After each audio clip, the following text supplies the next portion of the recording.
Mas estrategicamente, para qualquer pessoa, o longo prazo ele é sempre um elemento muito importante, muito potente para o desenvolvimento.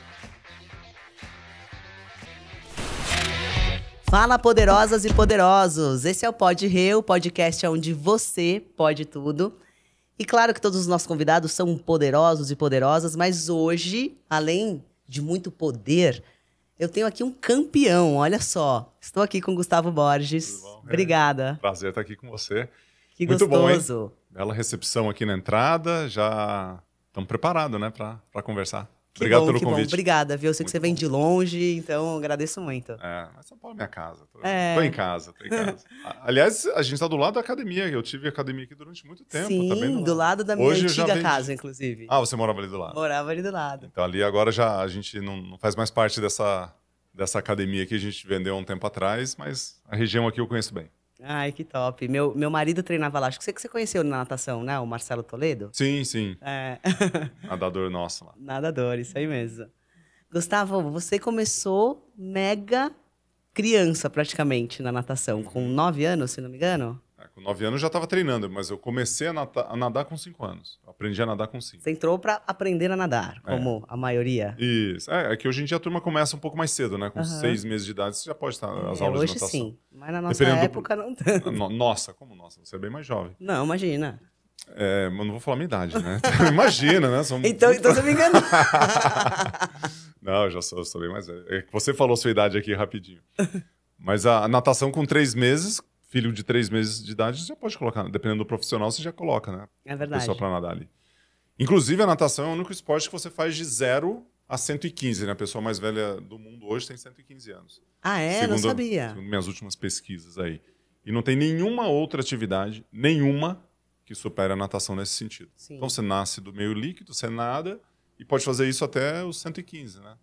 Não tem impacto, um ambiente agradável, gostoso, desde que bem cuidado, né? Sim. Como qualquer outra atividade. Perfeito. E aí, com 9 anos, então, você já começou a treinar. E daí, como que foi a entrada no profissional? Pô, foi uma sequência boa, viu? Porque quando você começa a nadar na formação, né? Você tá ali, formação é quando você aprende. Base é quando você começa a competir. E o profissional é a sequência da base. Uhum. Então, base ali, 9, 10, 11, 12 anos, né? Então, você tem o mirim, petis, infantil. Naquela época é quando as coisas começam a se moldar. Uhum. E você tinha alguém da tua família que te inspirou? Tinha. Meu avô foi nadador. Aliás, não foi nadador, ele nadou. Ele nadou uma vez e pegou o 2º lugar. E tinha só 2 competindo, diz ele, né? Então ganhou uma medalha de prata lá em Tuverava. Então você imagina, tem um nadador, tem um DNA da família ali. Maravilhoso. Mas a transição, ela acontece muito ali na base, principalmente na época da adolescência, né? No período da puberdade ali, que é onde as coisas começam a ficar um pouco mais organizadas no corpo do homem e da mulher, né? Uhum. E aí você vê o potencial, onde que tá. Então, com 15 anos, eu comecei a perceber assim, cara... O negócio aqui tá funcionando bem, né? Você treina e evolui. Com 16, mais. Com 17, mais. 18, e não parando de crescer. Aí, com 18, eu comecei a parar de crescer e ganhar massa, ganhar força. Uhum. E aí, nessa sequência, o resultado ele veio, né? Então, medalha de PAN, medalha olímpica. E aí, o resultado ele começou a aparecer de uma maneira muito, muito interessante, me tornei um profissional da área. E como que foi o preparo? Você tem não só físico, treinamento, mas o preparo da cabeça para lidar com tudo isso, pressão? O preparo ele tem muito a ver com a forma como os treinadores acompanham, né? Naquela época, na geração da década de 90. Então, melhorar minha frase aqui. Os treinadores tinham um grande impacto na formação mental dos atletas. Uhum. Físico a gente sabe que tem, isso é uma coisa mais natural. Sim. Mas na parte mental... Eu treinei nos Estados Unidos durante muitos anos, fiquei 10 anos nos Estados Unidos. E lá o americano ele gosta muito da frase que é hard work pays off, né? Trabalho duro você ganha, né? Então você te retribui, te devolve. E nesse sentido, o americano ele é muito acostumado a trabalhar com excelência. E ele fala do your best, faça o seu melhor. Então, entre o fazer o seu melhor, que é você evoluir, né? E ter isso no seu DNA, na sua mente, que você pode fazer o seu melhor, e você constrói isso no seu dia a dia, quando você está lá na competição, esse hard work, esse trabalho duro, ele vai retornar com dividendos. Uhum. E essa mentalidade americana e dos treinadores, né? Isso o americano ele tem muito enraizado, mas os treinadores da natação e de qualquer esporte, eles têm essa parte psicológica muito forte. Então você junta a experiência de um líder, de um treinador, de uma pessoa, de um coach, de uma pessoa que está aí te mentorando, né? E ele traz, dependendo da habilidade do atleta ali, esse crescimento para o resultado. Então é uma combinação de fatores, né? A sua habilidade técnica, a sua competência, junto com uma experiência de um treinador que seja bom, e aí você toca o pau, né? Acho que como qualquer esporte você vai ter isso, né? Grandes resultados de grandes atletas, eles acompanham resultados de grandes treinadores, né? E vice-versa. Então é difícil você ter... É uma troca muito grande. É uma troca muito grande. Acontece de alguns atletas no esporte e natação, né? Porque você pode ter um certo individualismo em algum momento, você pode fazer seu próprio programa, isso existe, né? Um atleta um pouco mais experiente, um pouco mais velho, conhece o seu corpo, aí ele busca um treinador para compor talvez essa independência ali que ele acaba criando. Isso acontece na natação, mas sem dúvida nenhuma você vai precisar de outros elementos ali dentro do treino. Sim. O acompanhamento psicológico hoje é uma coisa muito, muito bem desenvolvida dentro do esporte. Eu ia te perguntar isso, o que mudou para hoje? Mudou muita coisa. A parte psicológica antes era o treinador que fazia, né? E o próprio atleta. E o treinador, ele tinha uma formação ou era muito mais intuitivo? Olha, aqui no Brasil, nos Estados Unidos, talvez um pouco menos, mas era comum isso acontecer também. O treinador ele se forma em educação física, alguma área específica do esporte, né? A formação em educação física no Brasil, a profissão foi regulamentada em 98 só, né? Então antes disso você estudava por si só ali, tinha as escolas e você se formava, e a prática, quem nadou tinha a experiência de ser um treinador de natação. É muito comum isso nos esportes. E aí a psicologia estava muito inserida dentro da formação do profissional. Então aqueles que tinham a parte psicológica boa fazia total diferença no crescimento do atleta, do time, Sim. do desenvolvimento da equipe. Então esses treinadores realmente tinham uma questão mental um pouco diferenciada, né? E faz sentido isso, né? Que você vai conversar. Total. Você está lá com o teu Necessário, treinador. né? Você está com um problema no seu... Altos e baixos, tem a imagina puberdade. Se entrar nessa linha ainda no período pré-puber e puberdade, o cara tem que ser um especialista em homens, mulheres e toda essa questão aí maturacional, que tem especialistas nisso também, né? Uhum. Mas no alto rendimento você tem a gestão de time, de equipe, isso é uma habilidade muito boa dos treinadores. Modelo mental, né, de vitória, de vencer. Entender muito bem como funciona a jornada competitiva, isso é muito, muito necessário para quem está no jogo, né? E às vezes você mais vivencia e compreende a jornada competitiva do que você realmente tem noção do que você está fazendo ali, né? Vem meio que natural ali, né? Pela prática, pelo aquilo que você fez. Sim.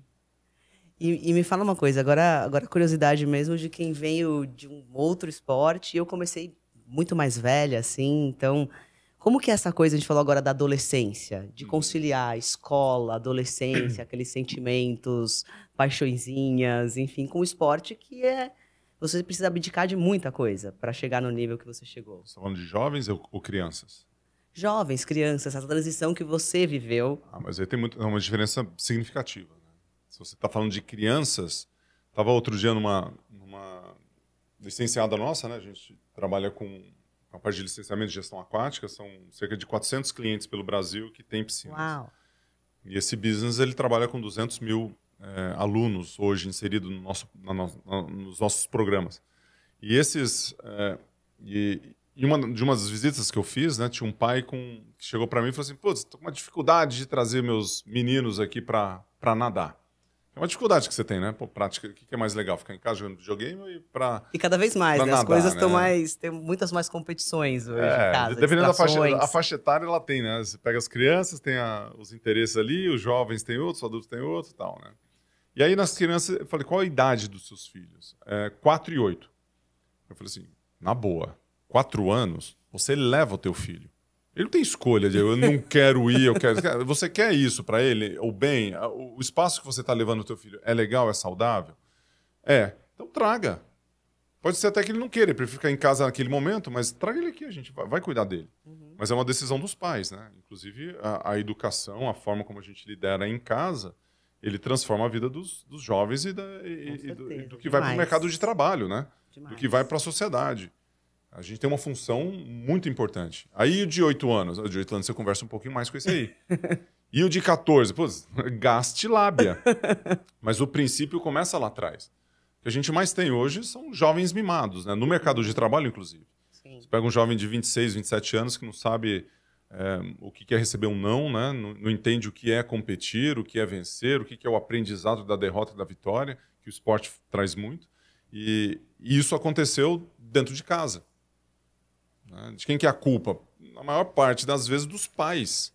Então, quando você é filho mal criado, por que é mal criado? Por quem? Já a própria... a palavra já fala, né? Para de ser mal criado. Peraí, como assim? Pare de mal criar os seus filhos. Porque dessa forma você constrói ali nos valores. Tem uma negociação muito grande com o jovem.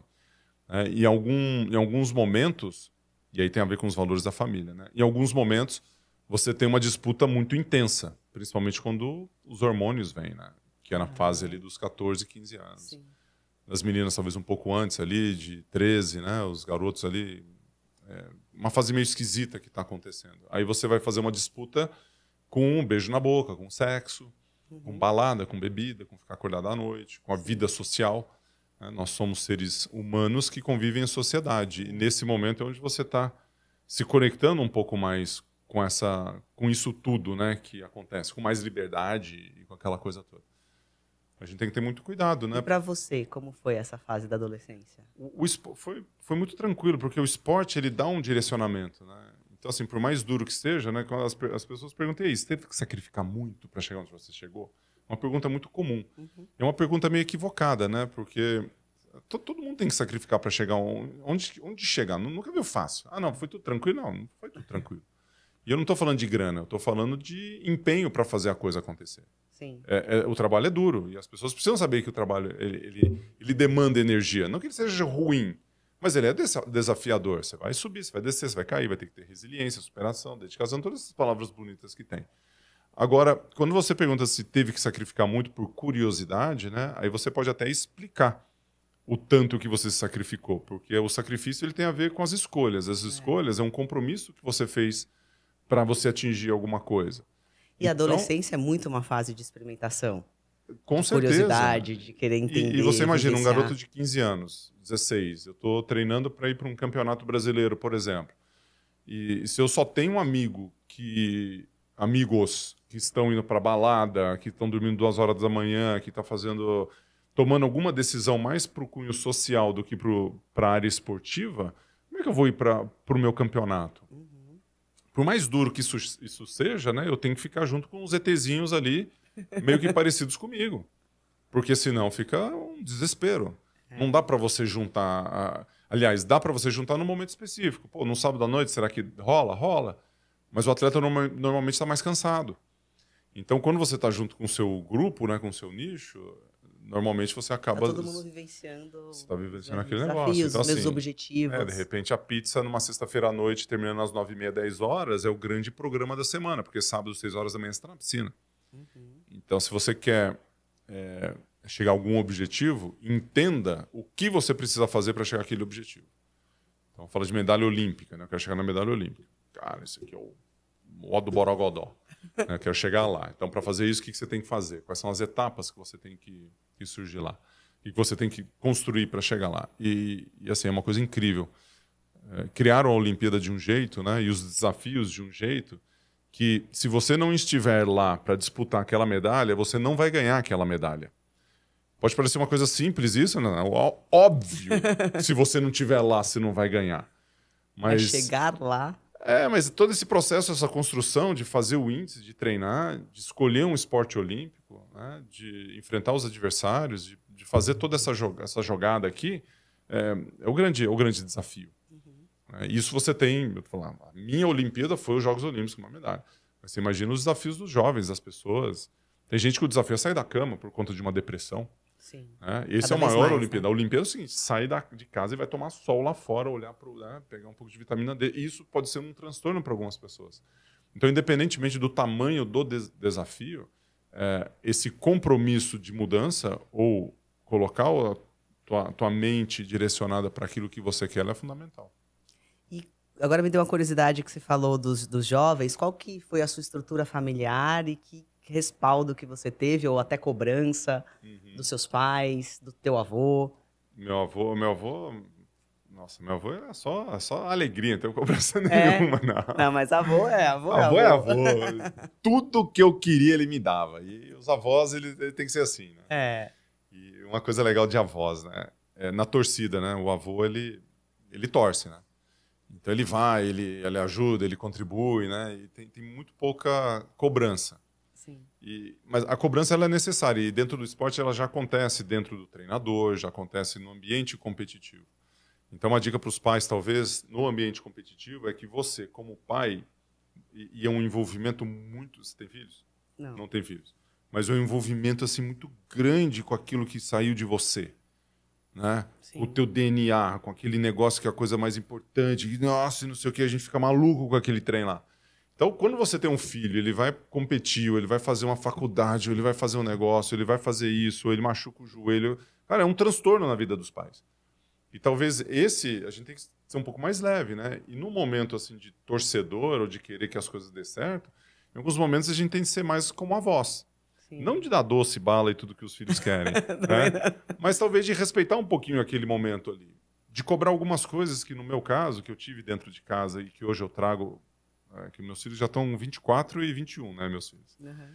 Que eu trouxe para dentro de casa como pai, né? E a Bárbara como mãe, minha esposa, que tem a ver com 3 elementos. O primeiro é assim, a disciplina que o esporte traz, né? Então, quando você se compromete com alguma coisa, vai lá e faça. Então, a gente vai treinar esse ano, vamos nadar esse ano? Vamos. Então, capricha, faz com excelência, faz bem feito. Faz direito. Né? Então, fazer direito, né? Fazer bonitinho. Faz isso aí. O segundo, você tem um elemento de diversão. Tem que se divertir. Tem que se divertir, né? Se você tem a diversão aliado àquilo que você a fazer com capricho, você já tá com um elemento ali. E essa diversão, ela depende de vários fatores. Depende do treinador, depende do grupo de amigos, depende da forma como você conduz essa organização. Né? E o terceiro elemento é a relação de alegria com a amizade, né? Vínculos. Porque no esporte, pelo tamanho e a característica do sacrifício do esporte, ela precisa de apoio. Nós já somos pessoas que vivem em comunidade, né? O ser humano ele quer gente ao redor. Sim. Tem umas pessoas que são mais sozinhas ali, outras não, mas todo mundo quer alguém ali. A gente precisa se apoiar, é assim que a gente vive, né? Nas nossas tribos ali. E as amizades aí, as estratégias elas podem ser montadas para você ter um vínculo mais forte de alegria, de amizade, de capricho, de fazer bem feito. Então, vem para casa todo mundo junto, vem dormir todo mundo para uma competição amanhã, vamos fazer uma viagem junto só com um time de natação ou com um time do esporte. Né? E cria esse vínculo. Eu tinha uma regra em casa que era assim, vocês precisam escolher um esporte competitivo, desde que seja natação, até os 16 anos. Então, assim, até os 16. E por que os 16? Porque é ali que o bicho muda. O bicho nós, né? Os seres humanos, os jovens. Então, com 16 anos, quais são as pressões que você tem com 16 anos? Pressão social, faculdade. Aí, a hora que você entra na faculdade, a hora que você entra com 16 para 17, de 17 para 18, você já está lá, você já tem responsabilidade, já começa a ficar um negócio ali. Então, até os 16, o vínculo da comunidade ali, das pessoas, ele está muito forte. Então, se tiver um vínculo, tiver gostoso, tiver uma série de coisas ali legais, pode ser que o esporte dê continuidade. Você pode até não ir para uma Olimpíadas, mas ele já deu o vínculo, você já teve os benefícios que podiam acontecer ali. E eu fiz isso com os meus 2 filhos. Né? Minha filha nadou até os 16 anos, aí ela virou para mim e falou assim, aí, pai... Cumpri a data, 16... Tá. Você me falou que era 16 tá anos. Tá bom assim? E hoje ela faz engenharia na Universidade de Michigan, tá super bem. Que bárbaro. Tem um espírito muito competitivo, que é legal, né? E ela tá se desenvolvendo bem. O meu filho, ele se tornou um atleta profissional, então hoje ele nada pelo Minas. E uma outra pegada, né? A mesma coisa com os 2, e 2 filhos completamente diferentes, assim, em vários aspectos. E isso é muito legal. Agora, o princípio, a base, né, da família, né, que foi o início da sua pergunta aqui, da conversa, ela é essencial, né? Que tipo de valores você preconiza em casa, né? Que você trabalha ali, né? Como é que é isso, né? O respeito está inserido. Sim. a questão da respeito às regras, né, e das coisas que acontecem, pô, tem uma estrutura. Em casa, durante toda... Filho não manda em pai. E a gente vê muito isso acontecer. Demais. Então, os filhos, a gente tem uma relação... Eu sou apaixonado pelos meus filhos, amo meus filhos, mas eles precisam respeitar. Né? Em casa tem chefe. Sou eu e minha esposa. Não, minha esposa e depois eu. E é assim que funciona. E se o jovem ele tem essa relação, que você mais vê, jovens talvez respeitando os pais, ou ganhando tudo de mão beijada e não respeitando, não valorizando isso, e a gente vive com jovens mimados aí, com 27 anos, 5 empregos, né? Um emprego a cada 3 meses, nunca tá legal, tá buscando a paixão, buscando a coisa certa para fazer, nunca encontra essa porcaria desse negócio que é o certo, o que nasceu para fazer, né? Eu nasci para nadar, certo? Certo. Só que eu descobri isso depois de quantos anos nadando? A turma me confundia muito com jogador de vôlei. Eu tô achando que eu nasci para jogar vôlei. Só que eu não treinei, não joguei. Ninguém acha que eu nasci para jogar vôlei. Acham que eu nasci para jogar vôlei porque acham que eu sou atleta de vôlei. Mas acho que eu nasci para nadar. Com certeza, não tenho dúvida. E a sua esposa foi nadadora também. Foi. E imagino que vocês, com essa mentalidade mega competitiva, mega disciplinados, vocês colocaram isso em prática com os filhos de vocês. E como que hoje o teu filho, que nada, continuou nadando, né? Como que é essa pressão para ele de ser filho do Gustavo Borges? Hoje ele é super tranquilo. Mas eu queria falar sobre essa etapa aí, né? Super disciplinado, super Não organizado. Não, é que é legal que você já imagina que isso aconteceu, né? Fazer, qual foi o método? Uma vez me perguntaram assim, qual foi o método que você utilizou com seus filhos, né? Como se tivesse uma coisa muito bem desenhada. Estruturada, Pô, né? você vai para a Olimpíada, você vai aqui. Qual foi o método? O passo a passo. O passo a passo? Até porque se você fosse treinador do seu filho, seria uma coisa. Mas, pô, é seu filho, né? Envolve toda... E a dinâmica da... Apesar de ter várias coisas que são muito, muito parecidas, né, na construção da família e do resultado profissional, seja no esporte, seja no trabalho, muitas coisas estão ali, né? Mas aí você está falando de valores, você está falando de construção, você está falando de negociação, de conversa, está falando do respeito, tudo aquilo que a gente falou, né? Então, achei curiosa essa, porque eu não tenho um método, né? Você faz as coisas que precisam ser feitas, né? Você trata os filhos como eles precisam ser tratados. Sim. Filho gosta de ser tratado como filho, né? A hora que inverte esse papel, começa a mandar mais, aí fica tudo esquisito, aí não dá muito certo essa jogada. A gente tem um cachorrinho em casa hoje. E o cachorrinho, ele é quase um ser humano, né? Ele dorme com a gente, ele tá ali... Não, ele praticamente um ser humano. Praticamente. Só que quando eu trato ele como cachorro, ele adora, porque ele é cachorro. Ele não é ser humano. Então, filho é a mesma coisa. Filho é filho. Filho não é pai. Filho vai ser pai depois. Quando for pai, aí você é pai. Mas enquanto você for filho, você é filho. A mãe liga pra mim e pergunta, e aí, filho, você descansou? Tá tudo bem? Dormiu bem essa noite, né? Escovou o dente, passou fio dental? Como é que tá esse negócio? Pô, mãe, já tô, né? Vai avançar. Não, mas mãe se preocupa, claro, mãe se preocupa. Aí você liga pra sua mãe e fala, mãe, como é que a senhora tá? Tá tudo bem? Como é que estão as coisas? Aí você já conta como você tá pra deixar ela feliz. Aí você já fala, já tem a dinâmica. Eu gosto muito dessa dinâmica. É bem simples, é muito bem resolvida, bem desenhada isso aí, como a biologia humana, né? Então funciona bem. E seu filho foi se encontrando... A segunda etapa da pergunta era se eles... continua. O seu filho foi se encontrando nesse objetivo de competir e essa carreira? Ou ele já tinha o espelho ali em você e desde muito cedo ele já sabia que era isso que ele queria? A minha filha não estava muito aí, assim, para essas comparações. Tá. Ele sim, ele com 13 anos, na hora que ele entendeu o que estava acontecendo ali ao redor dele, ele falou assim, ih, caramba, e agora? Onde é que eu fui me meter? A Bárbara é campeã espanhola de natação, campeã mundial de piscina curta. Campeã europeia, desculpa, mundial não. Campeã europeia de piscina curta, de dança de borboleta. Foi para 2 Olimpíadas. Então tem uma estrutura em casa muito, muito grande ali do esporte, no DNA da casa, né? E meu filho é um bom nadador, foi campeão brasileiro, foi para mundial, ele participa das principais competições aí. E ele tem uma relação muito, muito boa com isso, né? Ele gosta da competitividade.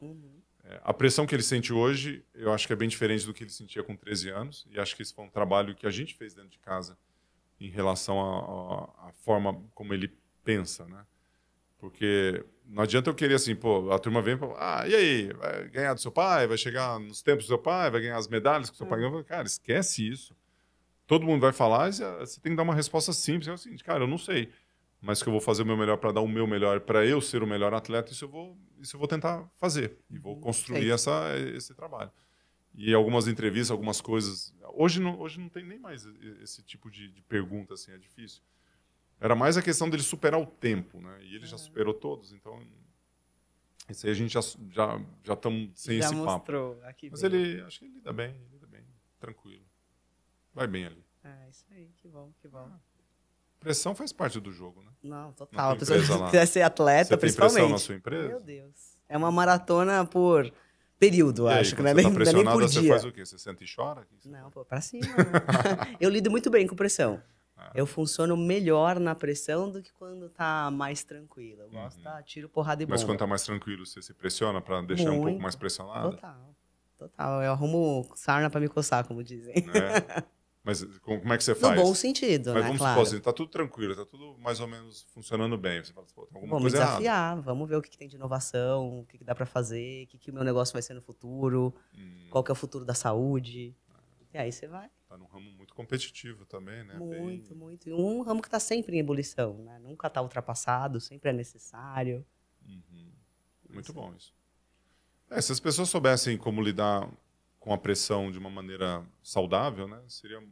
Seria muito melhor. E tem estratégias, tem formas de você fazer isso, né? E normalmente a gente passa do ponto e a gente se estressa por besteiras, né? Por coisas que nem são tão importantes assim. E aí, quando a maré está calma, fica ali muito confortável no negócio, né? Se você, no conforto, você começa a pensar coisas diferentes e tem tempo para fazer isso, né? Exato. Aí a coisa... praticamente você se planejar para o que está por vir, né? Eu gosto muito de pensar que alguém vai disruptar o seu negócio em algum momento. Então, que seja você, porque senão alguém fará. Alguém da empresa essa ali, né? inquietude, então essa inquietude... colaborador aí, você promove o colaborador. Exato. Eu gosto de contratar quem quer estar no meu lugar. Porque aí eu falo, não, essa pessoa, ela tem potencial, ela tem vontade, aí vamos ver no dia a dia, óbvio, né?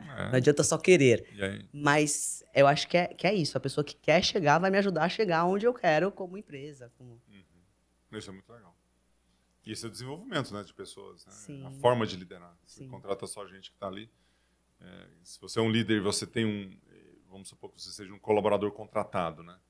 Então não é o meu caso e não é o seu, né? Você tá ali, apesar de pode ser demitida, lógico, mas é um pouco mais complicado. No meu caso também, ninguém pode me demitir. Meus sócios podem me demitir, mas eu sou dono da minha empresa.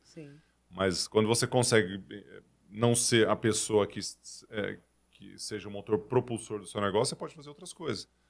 Né? Pode ir para a praia, pode fazer não sei o quê, pode pensar de uma forma estratégica, pode participar de um conselho, pode fazer qualquer tipo de atividade que você deseja.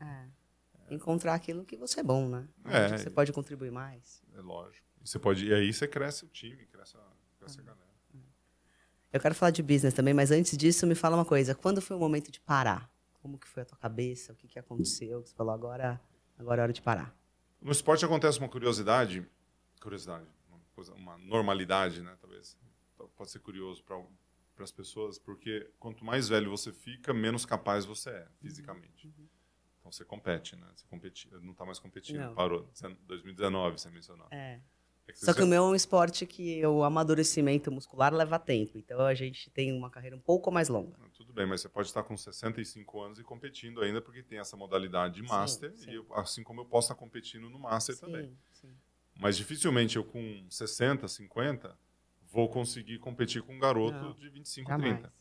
Tá? Essa diferença, né? Então, assim, no alto rendimento do esporte, apesar das particularidades, né? Quando você fala de força, você tem ganho de força, você consegue manter a força diferente. Explosão, talvez não. Né? Eu estava conversando com o Nicolas Santos, a gente fez um workshop juntos falando de longevidades no esporte.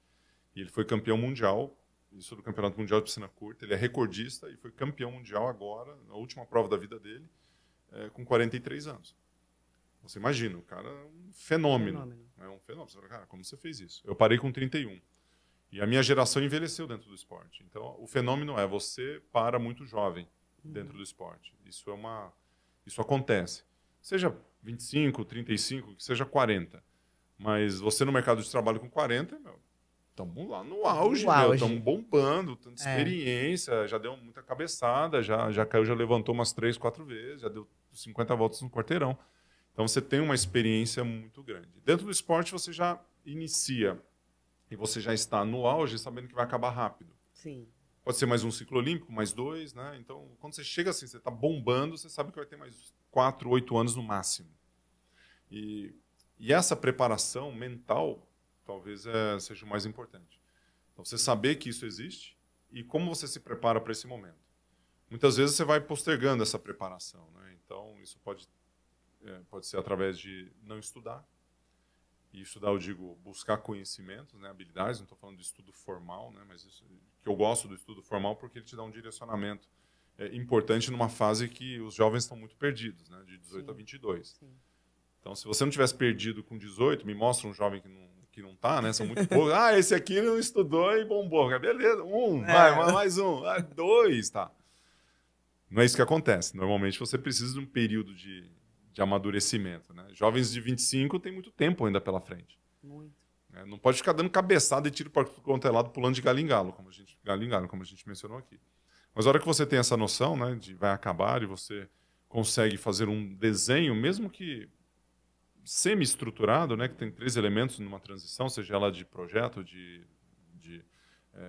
emprego, de qualquer tipo de transição que você possa ter, se você se prepara de uma maneira estruturada, cara, as coisas começam a caminhar para um lado bacana. Então, quando você fala de transição, né, de projetos, dentro de uma empresa, fazer um projeto diferente, é uma transição.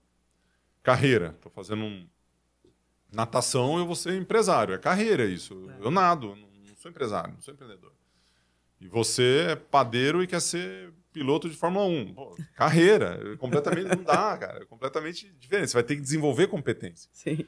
E muitas vezes as pessoas não, nesse momento de transição, elas não investem tempo e recurso suficiente para ficar bom naquilo. Todo aquilo que você investiu para ficar bom numa determinada atividade que você fez durante um bom tempo, que foi atividade física, trabalho, força mental, desenvolvimento, né, da sua habilidade e competência no seu esporte, você tem que colocar ali dentro, para fazer dentro do seu outro trabalho. O que é? Pô, é padeiro. Cara, você vai fazer o melhor pão do mundo, cara. E você vai ter que fazer não sei quantos milhões de pães, para... Uma qualidade igual em todos. Ele vai ter que assistir um cara bom fazer, o cara vai te ensinar, você vai dar não sei o quê. Você vai achar ruim, porque você vai ficar só fazendo pão. Pô, natação você precisa nadar um monte, cara. Eu nadei 43 milhões de metros. Fiz essa conta. Uau. E aí você fala, cara, como é que é isso? Cara, você nada, todo dia você está lá nadando. Quando você está fazendo lá o treinamento para fisiculturismo. Quantas repetições você tem que fazer, não sei o que você tem que fazer, qual que é a habilidade. Dentro do seu trabalho, você está lá dentro da empresa, né? Quais são as coisas que são repetidas. Você faz muita coisa que é repetida. E isso muitas vezes cansa. Disso eu não gosto, mas eu gosto de produzir. Então a produção ela vem através disso. Sim. E aí a hora que você entende que a produção ela vem do esforço, ela vem do trabalho, ela vem da repetição, ela vem da competência, da habilidade, do desenvolvimento, e que isso leva tempo, você dá até uma respirada. Fala assim, pô, não precisa ser diminui bastante a pressão, né? Nossa, diminui, cara. E isso, assim, é lógico que se você não construiu muita coisa e você já está mais avançado na vida, pode bater um desespero. E eu vi uma frase outro dia, né, que tem a ver com ansiedade, tem a ver com pressão, tem a ver com uma série de coisas. Eu adorei essa frase. Eu não lembro de quem foi, não sei, deve ter um autor dessa frase, assim, né? Era mais ou menos, o contexto era, pelo menos hoje, por hoje, não se compare a ninguém. Ponto. Acabou. Então, hoje, não se compare a ninguém. Aí o cara fala assim, pô, hoje não vamos comparar com ninguém? Não. Então, beleza, então você não vai olhar no celular, você não vai ver as coisas que estão acontecendo lá no Instagram, que você não tem. Você não vai olhar para aquela família, ou para aquele cara, ou para aquela mulher, ou para aquele homem que tem uma coisa, ou que sente assim, ou você acha que está feliz, ou que não está triste, e você está triste. Para com isso, né? E vai atrás do seu. Porque muitas vezes a gente se preocupa com o outro e a gente não se preocupa com a gente. Essa é o maior problema da comparação é essa. Apesar que a vida ela é comparativa, né? Porque a competição ela acontece. Uma referência positiva é importante, né? Mas acho que é isso, é uma referência, algo que você modela um pedacinho, mas se for no âmbito da referência e aí o resultado ele está atrelado a isso, você vê um cara que é referência que nem é do seu mercado. Não tem comparação ali, talvez. Ou até tem, um cara tem, você não tem alguma coisa. É, nesse sentido. Acho que aí você tem que olhar muito mais como referência. Tá, deixa eu entender. O que ele fez, o que eu posso fazer, o que me serve. Então, essa referência ela é legal desde que você aprenda alguma coisa ali, né? O que ela te serve? Você falou. O que esse cara faz? Como é que é? Pô, a grama do vizinho é mais... Não pode mais ser a verde. referência só do desejo. Quero ter o que ele tem, quero viver o que vive. Aí o cara tem avião, não você não tem. Nossa, o cara aí vem com o carrão, e o seu carrão você nem tem, você pega ônibus, 2 horas por dia de ônibus. Exato. Aí fica complicado essa coisa. E pior ainda mais quando você vai restringindo essa comparação a nível interno dentro do seu segmento do seu mercado. Por exemplo, natação. Se você não tiver cabeça, cara, aí você começa a ter os problemas, né, de saúde mental, porque vendas, ranking. Vendeu, não vendeu, não vendeu, não é assim? Tem ranking, primeiro, segundo, terceiro, maior vendedor, todo mundo, passagem para Dubai, ganhou, parabéns, checão de 100 mil reais, passagem para Dubai com a família, e você tá lá assim, cara, eu peguei 15º. E agora? Porra, deu sorte, região boa, aí começa, né? E aí no esporte pode acontecer a mesma coisa, mas desde que você tenha uma comparação saudável, eu adoro. Você falar assim, então você não gosta de comparação? Adoro comparação. Comparação certa, o alto rendimento ele é comparativo. Seria uma bobagem eu falar que eu não gosto de comparação. Só estou competindo comigo mesmo. Não, eu você estou tem que ver competindo quem tá comigo lá. mesmo, mas em algum momento eu vou ter que competir com uma outra pessoa. O cara está do meu lado, você visualiza o cara. E ele bate na sua frente, primeiro, segundo, 1, 2, cara, ganhou de mim, ganhei. Mas tá tudo bom, o importante é participar. Não, jamais. Jamais. Semana passada eu fiz uma live falando das frases que eu não gosto, né? E essa tava lá no top 5, meu. Cara, o importante é participar. Eu fiquei muitas vezes em segundo lugar no fisiculturismo, várias. E eu ficava muito mal. E as pessoas me falavam, nossa, mas é segundo. Eu falei, não, segundo é o primeiro dos últimos. Eu não me preparei para ficar em segundo. Nossa. Então, tipo, é mentalidade. Mas eu realmente ficava triste. Mas depois que passava... Já curou? Eu falava, já sarou disso? Sim, não, na sequência, assim, uma semana depois, eu falava, segundo lugar, que máximo, sabe? Mas na hora, porque eu tinha subido ali para ser primeiro. Então, eu tenho uma experiência diferente da sua, porque eu fui segundo e terceiro nos 4 Jogos Olímpicos que eu tive. Eu tenho 2 medalhas de prata e 2 de bronze. Eu também estava com a pegada de ganhar, né? Eu fui para ganhar. Sim. Não fui lá para pegar segundo, terceiro. Você também, se você for atleta que vai para... Mas também eu já fui para ganhar e peguei 22º. Sim. Já fiquei em 40º. É maravilhoso. Era mais o sentimento da frustração imediata. Que eu falava, poxa, eu subi aqui para ficar em primeiro e fiquei em segundo. Aí você olha pro lado e fala, isso aqui ganhou de mim. Exato. E o meu esporte era subjetivo. Se você ainda olha lá e você fala, beleza, entendi. 1, 2 segundos ali. O meu não, é o que o juiz achou. Então, assim, você também tem uma raiva de não saber se aquilo foi justo, se não foi. Enfim. Mas é aquela que dorme uma noite bem dormida que você fala, não. Já não consigo me relacionar com o esporte subjetivo, porque tem esse lance mesmo. É muito ruim. Muito ruim. Eu posso dizer porque realmente você fica se questionando o tempo todo, se comparando. Fala, não, mas peraí. E você fica se comparando de algo que você não tem certeza se foi aquilo ou não. E são detalhes tão sutis, assim, o fato de ser imensurável, que um segundo.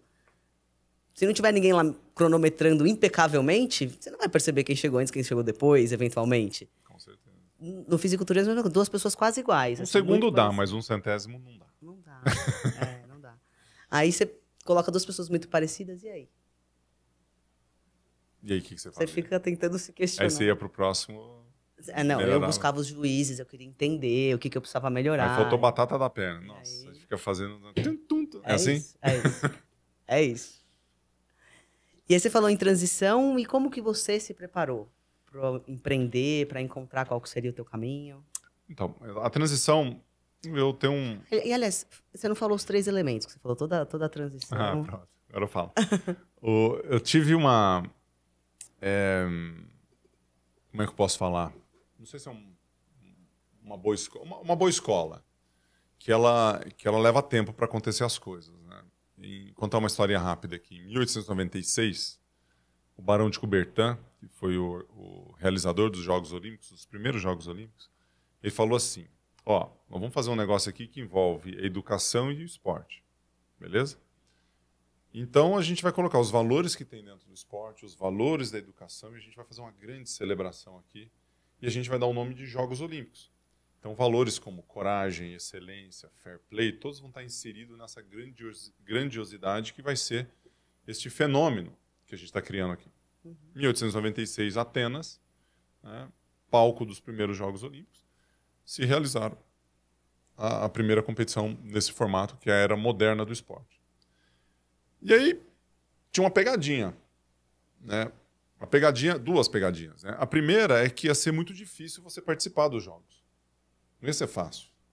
Ia ter índice, ia ter seletiva.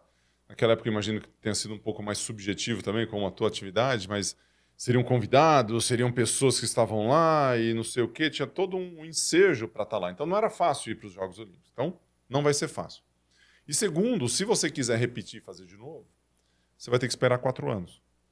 Vai levar mais 4 anos para você fazer. Então, você imagina uma coisa que você deseja, que você quer. Que você se preparou muito. Que você se preparou muito uma vez, não deu certo.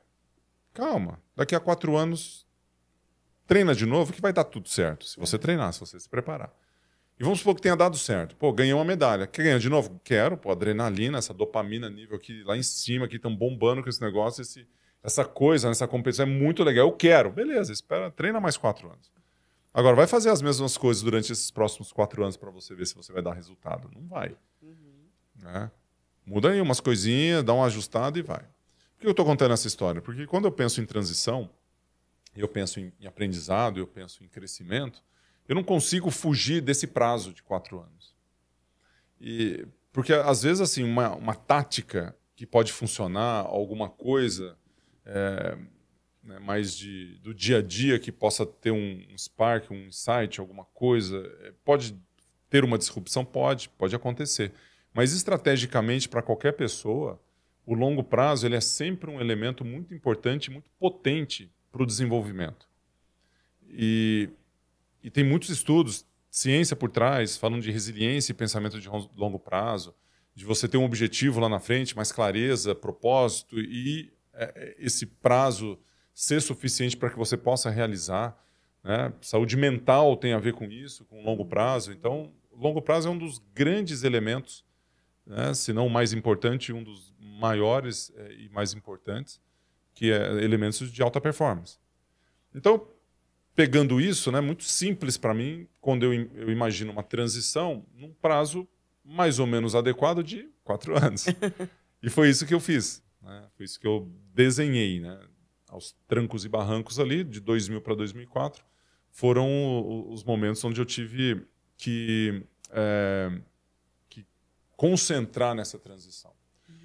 E aí, respondendo a sua pergunta, quais são os elementos que estão por trás? Né? O primeiro, sem dúvida nenhuma, é o planejamento. Você planejar para que você possa ter essa transição de uma maneira mais estruturada. E aí o planejamento ele passa por cima de algumas outras coisas. Né? Eu vou planejar o quê? Aí você entra no próximo elemento, que é você saber o que você quer. E esse talvez seja um dos mais difíceis, né? Que é a clareza. Então, planejamento com clareza, né? Para onde você está indo, ou mais ou menos para onde você está indo. E um terceiro elemento, né? Clareza na sua busca e tal. E o terceiro elemento que está muito relacionado a você internamente, né? Que tem conexão com a clareza ali, que é o autoconhecimento. Saber onde você está para você enxergar, né? Esse caminho para onde você está indo. Qual a distância de onde você está e onde você quer chegar? Não precisa ser muito objetivo assim, mas pelo menos um direcionamento, né? Não tem a frase do Alice no País das Maravilhas? Sim. Se você não sabe para onde você vai, qualquer caminho serve. Então, se qualquer caminho serve, sai andando aí. Eu já fiz muita bobagem, assim, de muito esforço na direção contrária, né, do que eu deveria estar indo. Então, você pega esses elementos, saber onde você está, para onde você vai. O teu objetivo está mais ou menos, não precisa estar assim 100% desenhado, porque também é uma exigência muito grande. Principalmente quem está em transição. Quem está em transição, você já tem muita coisa na sua cabeça. Também, né? Exatamente. E aí o planejamento, assim, cara, como é que eu entendo isso? Né? E como eu tinha 4 anos, eu tinha algumas coisas em mente. Então eu quero transicionar do esporte para o empreendedorismo, eu quero empreender. Dentro do empreendimento eu quero fazer algo relacionado à saúde, bem-estar, fazer com que as pessoas vivam mais, vivam melhor, cresçam, né? Muito nesse sentido. E aí, 1 ano depois de eu tomar essa decisão, né? Isso era 2000 até 2004 eu me aposentei. Em 2001 eu abri meu primeiro negócio, que foi ser dono de um bar. Você imagina, né? Então Saúde. Saúde, bem-estar. Eu tava aqui esperando. Saúde, pô, bem-estar. que Tava legal. meu primeiro negócio, ser dono de um bar, né? Eu fui sócio de 3 bares até de 2001 a 2003, né? Deu dinheiro, deu grana, era divertido, né? Jovem, envolvido ali e tal. Mas não era aquilo, né? Não fazia muito sentido. Mas era empreendedorismo, era diferente. Comecei a aprender coisas ali. Sim. Desculpa, minha perna tá Não, a chegando perna até da você. pessoa, eu descruzei a perna aqui, ó. Bati no pé da pessoa, Eu desculpa. estiquei aqui e chegou até você.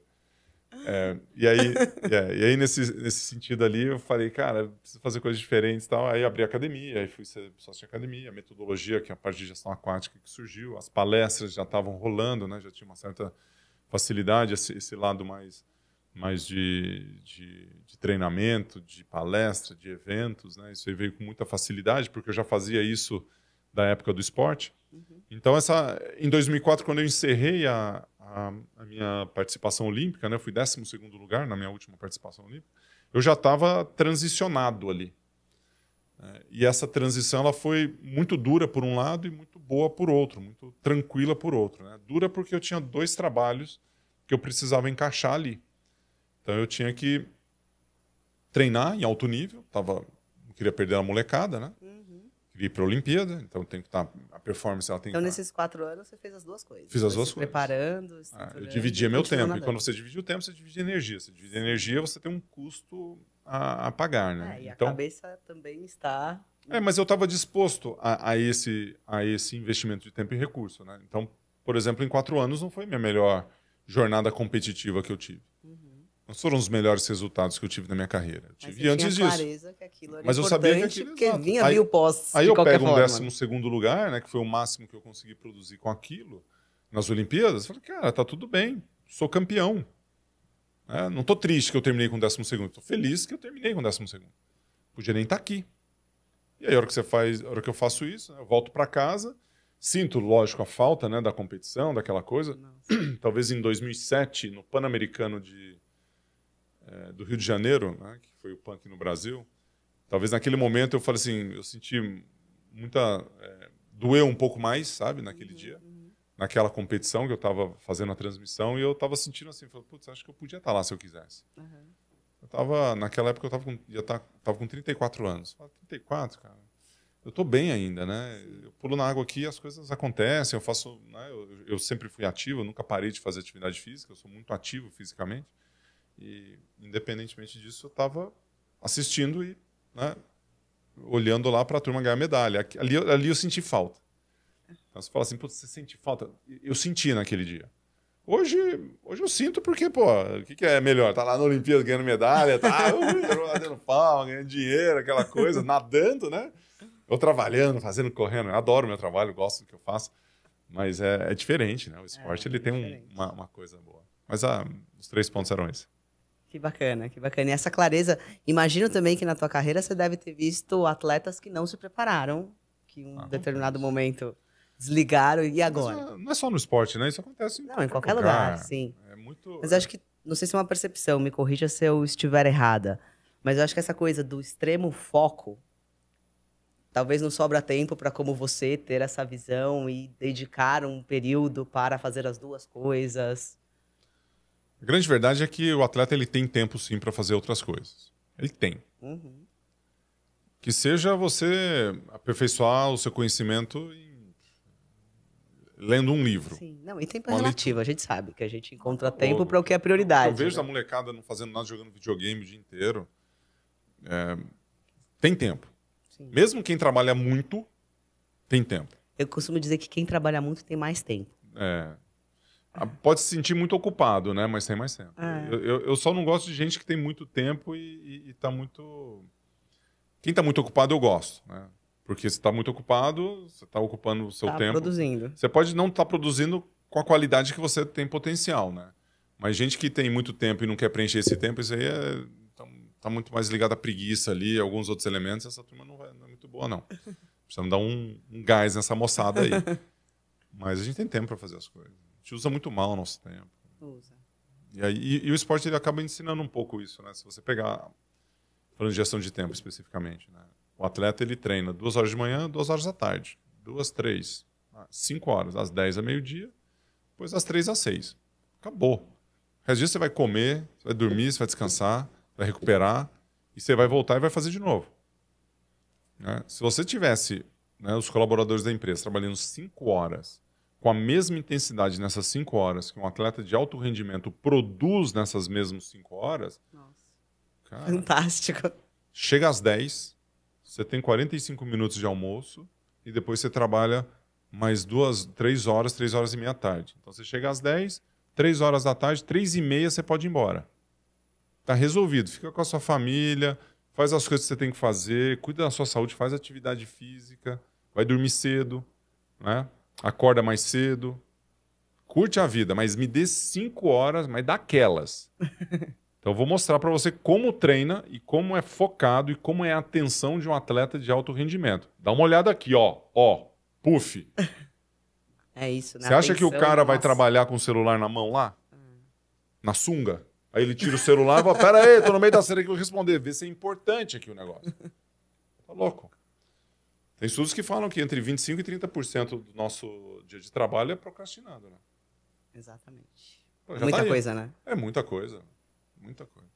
Porque o trabalho focado, ele não é fácil. Não é. Né? Tem que ter De método, jeito tem que ter nenhum. estratégia. E a turma não quer. Acha que, não, eu quero mais motivação. Acho que vai cair do céu a motivação. Foco. Você está mais focado. Preciso de mais disciplina. Preciso de mais disciplina. Você precisa tomar água Tem que durante treinar, o dia. né? Você precisa tomar água para você estar hidratado. É isso que você precisa. Dormir 8 horas por noite, não ficar dormindo 4, 5 horas, ficar no Netflix e no celular a noite inteira. Né? A relação biológica com a produção durante o dia ela é totalmente linkada. Né? Mas para quem não praticou esporte, pelo menos não de uma forma mais robusta, assim, é difícil entender isso, né? A gente vem com essa clareza de dormir bem, de se hidratar, de se alimentar, de prevenção, porque o atleta não quer ficar doente. Ele sabe que se ele ficar doente, ele volta 20 casas para trás. Mas no mercado de trabalho não é assim? Então, deveria Pessoas que ficam ser, muito- mas é aí que é a o clareza indivíduo, é o indivíduo, né? não é. Se você pegar assim, não fui atleta, beleza, mas sabe o que é relógio biológico, por exemplo? Pois é. Se você Mas, sabe o que é relógio mas o que você biológico, tem visto sabe. aí, né? Tanto empreendendo Total. quanto palestrando, Eu tenho com visto seu por aí. livro. Então, Eu tenho visto por aí. o que a gente entende que é o que deveria no mundo corporativo, não é? É, mas as pessoas estão fazendo? Mas imagina assim, Renata, você tem cerca de 150 mil atletas que foram para as Olimpíadas. 150 mil atletas que foram para as Olimpíadas desde 1896 até hoje. Mais ou menos 10 mil por ano, aí teve menos lá, tem gente que é repetida, pouco importa, mas o número é mais ou menos esse. Você divide isso pela população mundial, que são 8 bilhões de pessoas. Então você tem mais ou menos 0,001% da população mundial que participa dos Jogos Olímpicos. Então não é fácil você chegar lá. Tem um filtro gigantesco para você chegar lá. E as pessoas que, dentro do esporte, que estão dispostos a pagar esse preço para chegar lá, têm mais chance. Então você tem um primeiro filtro, muita gente quer. Segundo filtro, muita gente quer e faz. Terceiro filtro, muita gente quer, faz e está disposto a dar o próximo passo para fazer um pouquinho além. Bom, depois desse ponto aqui, você tem o índice olímpico. Então você tem 4 etapas até você chegar no índice olímpico para depois você ir para as Olimpíadas. E depois nas Olimpíadas você tem um próximo passo para você ir para as finais. Então assim, o filtro ele é muito grande. Se você olhar no Mas, empreendedor... ó, se você pegar ali já no meio do filtro, já são pessoas que estão muito acima da média. Sim, não, isso com certeza. Né? Mas pega no empreendedorismo e colaboradores de empresa. É a mesma coisa. Tem turma que está lá. 5 horas da tarde. Opa, acabou. Né? Tô lavando aqui a Havaianas, já tô aqui trocando de roupa, já tô indo, já pegando a mochilinha, já quero ir embora. Pô, mas e aquela ligação que estava faltando? Não. Né? Não faça hoje aquilo que você pode deixar para amanhã, né? E não faça amanhã aquilo que você possa deixar para fazer depois da manhã. Pô, né? Tem as frases muito loucas aí. Até falei errado a frase, né? Não faça amanhã aquilo que você possa fazer depois da manhã. Então você já está preparado para não fazer. Vai ficando mais vai. procrastinação. Isso é muito, muito interessante porque aí você está falando de produtividade, né? Produtividade é produção e progresso. Não é só produção. Não é trabalho, não. Produtividade na era industrial é quem ficava batendo prego. Você vai lá, tum. Aí o cara fala, pô, peraí, o cara só trabalha 8 horas. Só 8 horas. Aliás, lá era assim, só trabalha 16 horas. E ele bate 1000 pregos por dia. Se ele bater com os dois, tum, tum, aí ele já dobra isso aqui. Então, tum, tum. E se ele fizer assim, tum, tum, tum, tum, tum, tum, tum. Isso é produtividade. Ainda sai um sambinha aí. Fazer produtividade, mais com menos. Né? Esse negócio de fazer mais com menos acabou, não é assim. Você pode ter mais eficiência, né? Cortando custos, você pode entrar em todos os esquemas aí de trabalho de empresa. Mas a produtividade, ela tem progresso. Não adianta você só produzir. Você precisa trabalhar com foco. E não é número de horas que você trabalha, é o que você faz com as horas que você trabalha. Isso todo mundo sabe. Agora, e para praticar? E para fazer ali no dia a dia? Essas são as provocações que você traz nas suas palestras? Essa especificamente, não. Essa é muito mais voltada para as mentorias que eu faço. Então, me conta um pouquinho do seu ecossistema. A palestra mistura vários assuntos que a gente fez aqui. Né? A palestra, ela Você tem a palestra, o livro, mentoria? Tem mentoria, tem produtos, tem workshop, tem as empresas, né, que eu toco. Dentro das empresas tem todo o sistema ali de desenvolvimento do time também, né? Então eu sou proprietário da minha empresa, tenho sócios, mas eu sou o gestor principal, tenho o head de operações ali, da metodologia no caso.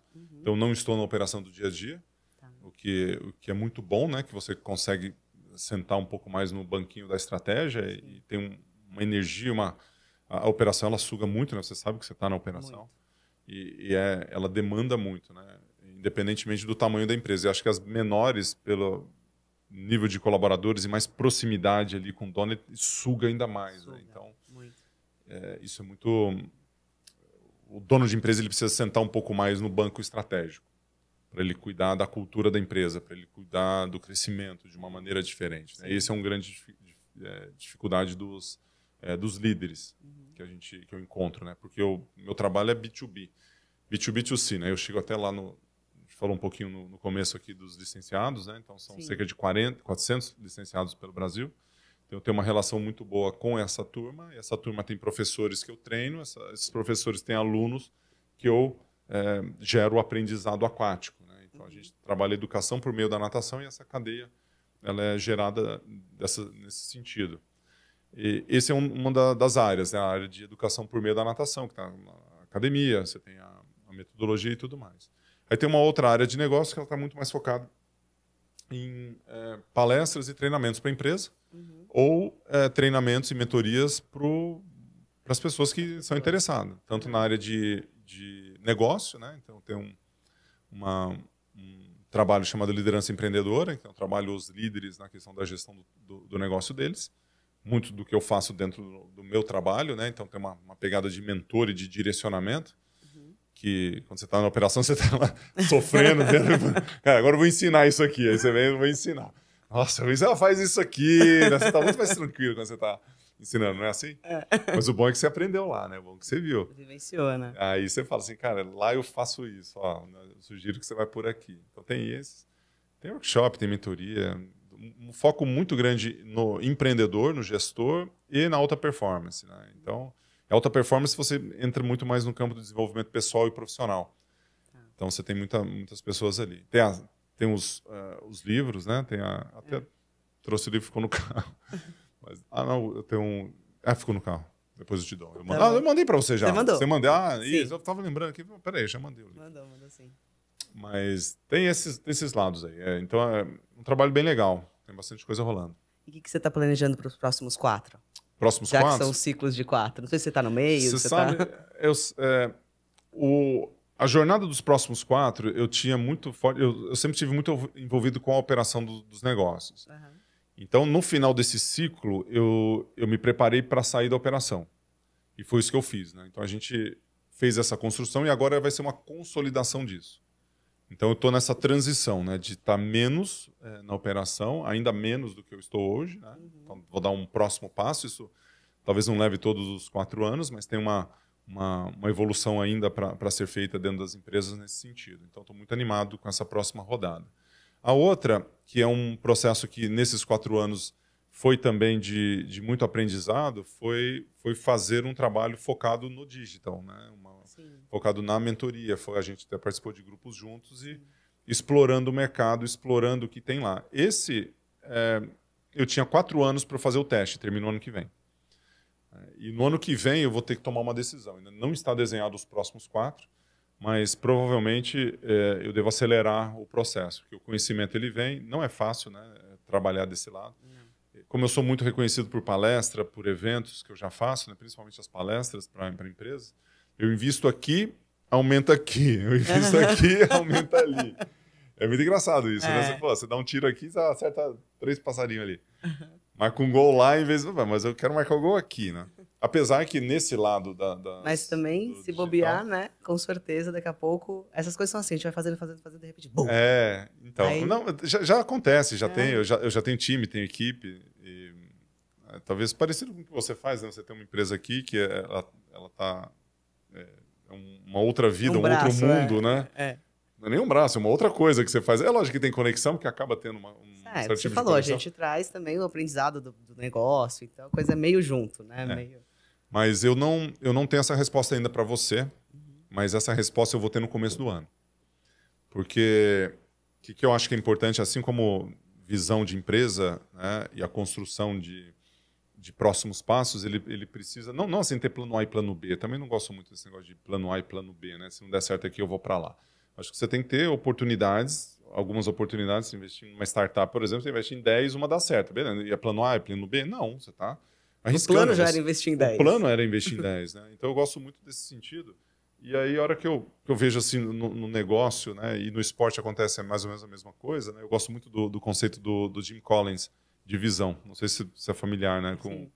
Ele tem o livro Empresas Feitas para Vencer, um ótimo livro, mas eu acho o melhor livro dele o BE, que é o Beyond Entrepreneurship, com o Jim Collins e não sei o nome do outro autor ali, acho que é alguma coisa Porras.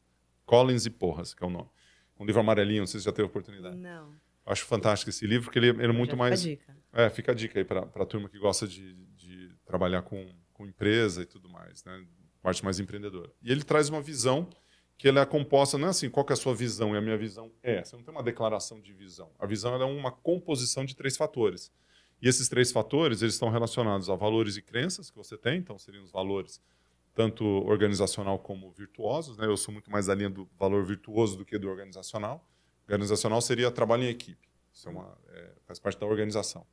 Aí, companheirismo, virtuoso. Então, sem companheirismo, sem comparação, virtuoso, você não tem o trabalho em equipe. Então, ele é uma tradução do que acontece na organização. Então, essa visão empreendedora, por exemplo, que é um valor que se encontra em empresas, né? Visão de dono, sentimento de dono. Então, que é protagonismo? Então, protagonismo é virtuoso. Você pode ser protagonista. Então, visão tem uma composição de valores e crenças, né? Então, isso tem. Aí, missão e propósito. Aí, a missão ela está relacionada à sua jornada objetiva. Então, por exemplo, quero ir para as Olimpíadas. Tem um ciclo de 4 anos. O que vai acontecer? Então, em algumas empresas, você fala assim, a visão de 5 anos. Você dá o nome de visão. Então, para não entrar nessa semântica de palavra, quando você tem um objetivo com prazo, e muitas vezes as empresas, não sei se é o caso de vocês, né? Você pega lá 5 anos e esses 5 anos vão andando assim. Ou você tem 10 anos... Assim Oi? A gente faz assim, os 5 anos... Ele vai rodando, né? Passou um, vai para um. Ou você tem 5 anos, a hora que você chega perto aqui, que eu gosto desse formato, né? Você vai chegando perto desse, você cria o próximo. Então você está próximo de atingir, ou você atinge, ou você repactua e você faz. Então é como se fosse uma montanha que você vai subindo, escalando ela. Chegou no cume, você tem outra montanha que está lá. E essa outra montanha que está lá. Dentro do esporte acontece a mesma coisa. Você sobe na montanha, medalha olímpica. Se você não tem a próxima montanha, o que você faz? Senta e chora. Acabou, e aí? O que eu vou fazer agora? Cheguei aqui na Olimpíada. Será que eu vou para a próxima? Como é que eu mantenho a chama acesa? Como é que eu vou ter mais motivação agora para ir para a próxima? Não sei. Cara, se você está nessa escalada, você tem que ter a próxima. E tem que ter a próxima. E, de repente, não está dentro do esporte. De repente, está na sua transição. Sim. Então, esse olhar de missão, né, que ele chama de missão, eu gosto muito desse elemento. E acho que ele tem ele chama de BHAG, né, Big, Hairy, Audacious Goals. Aí tem vários nomes que você tem de literatura que você pode utilizar nisso aí. Mas, na verdade, é um grande objetivo que é difícil de atingir. Ponto. Olimpíada é isso. E a hora que você olha para o propósito, é algo inatingível, desculpa. É algo que está lá, uma estrela guia. Então, ajudar as pessoas e contribuir, fazendo não sei o quê, para não sei aonde. Educar por meio da natação, né, todas as pessoas que entrarem em contato com a gente. de uma maneira próspera, humana e ética, por exemplo. Aí você constrói uma declaração que você nunca vai atingir isso. E às vezes a turma coloca, né, como terminologia, isso como visão. A minha visão tá lá na frente. Aí mistura um pouco. A hora que eu vi esse formato, é isso aqui. Sabe quando você tem você olha e fala assim, que facilidade que foi isso aqui, né? Uma coisa que você vê assim e fala assim, essa frase é isso que eu queria falar. Você já sentiu assim? Bom demais. Era isso. Pronto, era resolvido, chega, acabou, obrigado, valeu, turma, tchau. E a hora que eu vi esse formato, eu fiz uma relação, e aí quando tem relação com o esporte, fica uma relação fantástica, né? Fiz essa conexão, falando, cara, como é que eu mantenho a chama acesa e mantenho a motivação? Tá aqui a explicação. E é a mesma explicação que mantém a chama acesa e a construção de uma empresa. É idêntica. Idêntica. Então, um atleta que entra em depressão por conta de não ter objetivos, não ter propósito, não ter visão, não ter valores aqui, é a mesma coisa que quebra empresas. Então, assim, olha que coisa louca, né? Como é que eu junto essas duas coisas? Aí você faz isso e fala, cara, por que você não faz isso na sua empresa? Fantástico. Né? Aquela coisa que dá o clique, né? Nossa, eu me empolgo. Né? Até me empolguei, fiquei falando 10 minutos. Não, maravilha. Gustavo, quero te agradecer. Eu sei que o Gustavo tem hora para ele. Ele vai dar uma palestra, por isso que ele foi incrível de ter vindo para cá de longe, ainda vai dar uma palestra agora, então eu tenho que só te agradecer. Repetir algumas coisas que a gente fez aqui lá na palestra. Algumas, né? Com certeza. E aí eu queria fazer um brinde com você, que eu acho que você tem uma história aqui com o nosso parceiro, com a Lídio Carraro. Então, se você quiser contar rapidinho e a gente celebrar aqui a sua vinda ao Pode Rê. Maravilha, aqui ó. Tem taças especiais.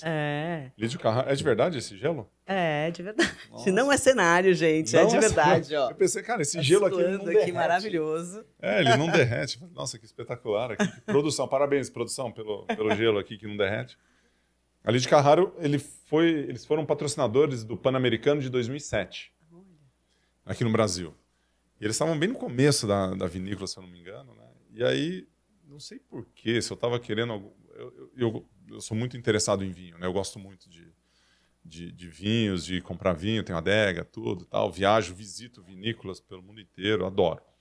E quando eu descobri isso, eu tinha um evento em Porto Alegre. E o evento terminava numa, sei lá, quarta-feira e terminava tipo meio-dia, 1h da tarde. Meu amigo, né, estava com meu sócio lá em Porto Alegre, falei, cara, vamos para Bento Gonçalves? Eu nunca tinha ido, porque parece que tem um vinho lá que é o patrocinador, não sei o quê. E aí o meu assessor conseguiu o telefone, falou com o Juliano, que é filho do Lídio, achou o Juliano e falou, tem como fazer uma visita? Tem. Aí arrumou lá, a gente foi e visitou a vinícola. Escutamos a história do próprio Lídio Carraro, né? Que bárbaro. Que é o pai do Juliano. Os filhos hoje tocam um negócio, não sei como é que está essa estrutura hoje lá, né? Mas parece que acho que o Marcos tinha filha, né? E tem uma turma envolvida, estudaram não sei aonde, uma foi para a Itália. Tem toda uma história bonita, maravilhosa da família e do próprio Lídio, né? Contando a história dos Parreirais. E uma das histórias que ele contou, né? Porque os filhos, depois de estudarem... Filhos são a 5ª geração.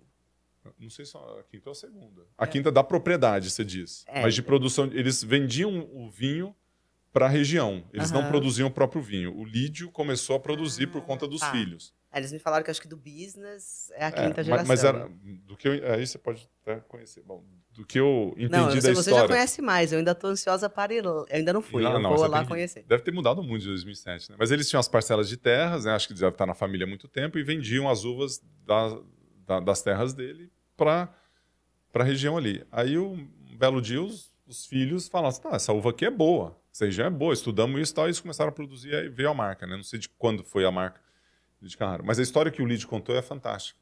E a gente perguntou, por que essas uvas aqui são boas, né? E aí ele vira e fala o seguinte, tá vendo essa terra aqui? Tô. Se você rega, a raiz ela fica muito na superfície. Se você estressa a parreira, ela aprofunda a raiz e vai procurar água lá na frente. Então, numa falta de água, num momento de crise ou num momento de dureza da natureza ali para a produção, as parreiras mais fortes, que têm as raízes mais profundas, são as que vão resistir e que vão produzir. Então, para a gente ter boa produção, a gente precisa que a uva ela se estresse.